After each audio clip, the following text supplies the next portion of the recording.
For most of my childhood and even into young adulthood, people were continually trying to cast me as Charlie Brown.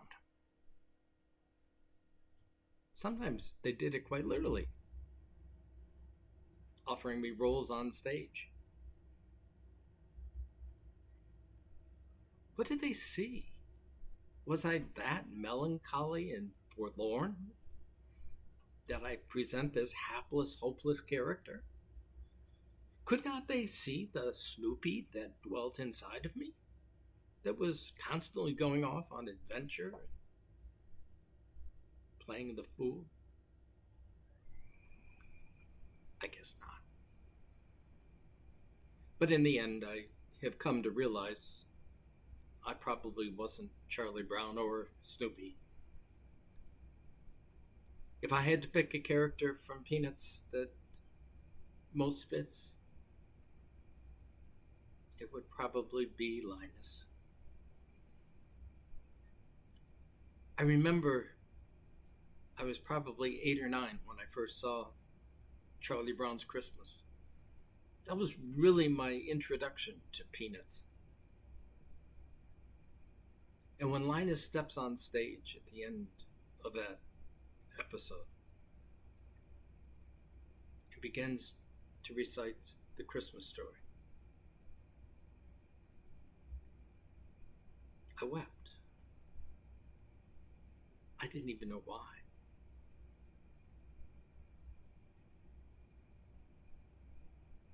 It was then, probably, that it began.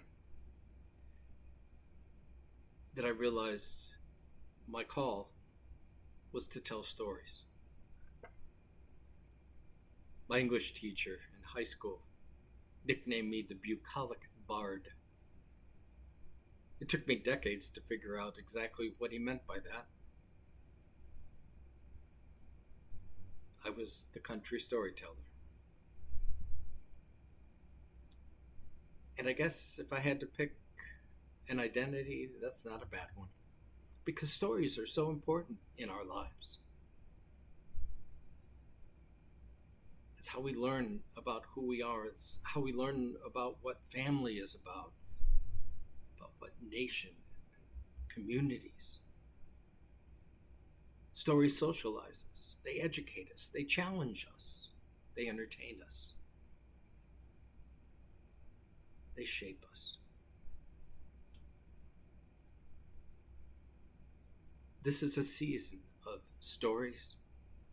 How many of us have a favorite movie that we have to watch if it's to be Christmas? For me, it's The Muppets Christmas Carol. I have to see it for Christmas to be Christmas. What are those movies for you?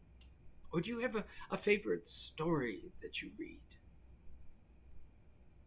And what about those stories that you tell around the table or when you gather with friends and family? What are those stories that always seem to crop up? Reminiscences of Christmases long ago, of people who no longer sit around the table, of hopes and dreams.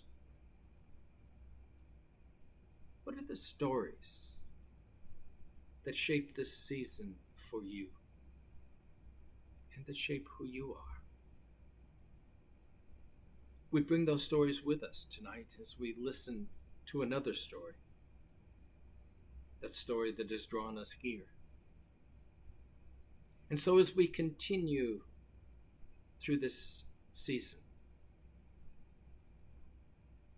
as we listen to the music, as we hear the words, as we tell the stories, pay attention to where they intersect, where God continues to speak to us in stories told. And on this night, we come to hear that particular story, a story of a birth, of Mary and Joseph, a babe wrapped in swaddling clothes lying in a manger, of angels and shepherds. We've heard it so often that we sometimes tune it out. It gets drowned out by all the stuff we have to get done to make sure tomorrow morning is ready for us and for those around us. Of presents to wrap and put together and meals to prepare. But probably the most devastating piece to this particular story is that we have domesticated it. We've wrapped it up in a tiny little bow and we put it in a creche with all the characters there, all painted nice or of wood. And with it, it has its place. It has its limits. It has its boundaries. But this is a story that is, or should be, very disturbing to us. It was to those who first heard it. Those shepherds keeping watch over their flocks by night. We have that image of those shepherds as kind of a hapless, crazy bunch of pastoral folks out keeping watch of the sheep, kind of on the low rung of economic security. But for ancient Greeks, Romans, and Jews, the image of the shepherd was far from that. It was an image of the king, of the powerful and the rich, the movers and the shakers. And it is to them that the angel comes with news. Good news, so the angel says. And yet, to them, it is devastating news. It's no wonder that they fall on their faces in fear and trembling. They've heard Mary's song about the great reversal that is coming in the birth of this child. And now he is here. It is real. And for the powerful and the mighty, the rich and the kings of this age, their time is limited. God is about to do a new thing. And for us who struggle to get through each new day, for us who are broken under the weight of grief and fear and anxiety, it is indeed good news. For our fates too shall be changed. We, the lowly, the broken, shall be lifted up and brought healing. God will continue to surround us by unexpected and crazy images, the most unlikely to bring us healing and hope. A child, a stranger, a friend. Who knows where God will show up these days? It's the miracle of the incarnation. It didn't just happen once and done. But God continues to make God's self real in our lives. In a splash of water, a piece of bread, a sip of wine, a body gathered we call the church.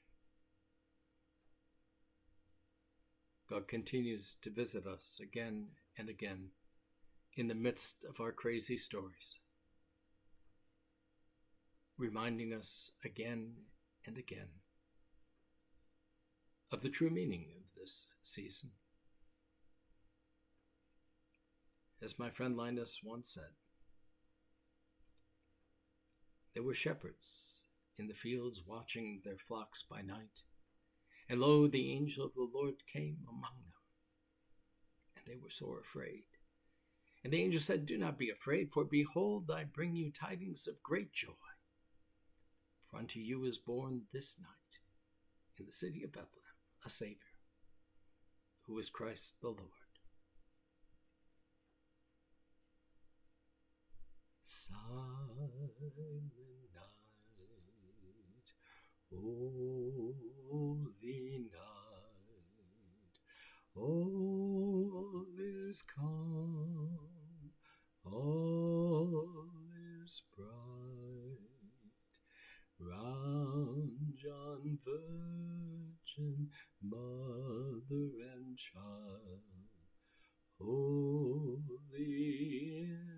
infant, so tender and mild, sleep in heavenly peace, sleep